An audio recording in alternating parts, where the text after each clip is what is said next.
রমেশ আর রামু ছোটবেলার দুই বন্ধু।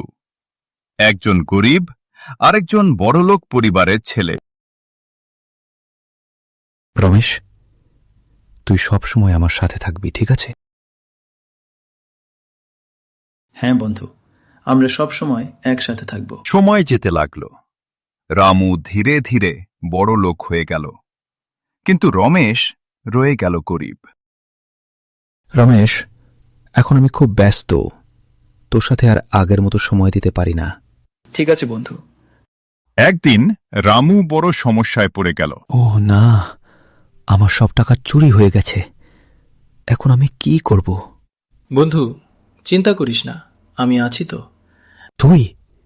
কিন্তু আমি তোকে অবহেলা করেছি। বন্ধুত্ব কখনো টাকার উপর নির্ভর করে না। রমেশ তার সামান্য সঞ্চয় দিয়ে রামুকে সাহায্য করল। আমাকে ক্ষমা করে দে বন্ধু, আমি বুঝতে পেরেছি সত্যিকারের বন্ধু তুই। বন্ধু তো সবসময় পাশে থাকে। সত্যিকারের বন্ধুত্ব কখনো টাকা দিয়ে মাপা যায় না।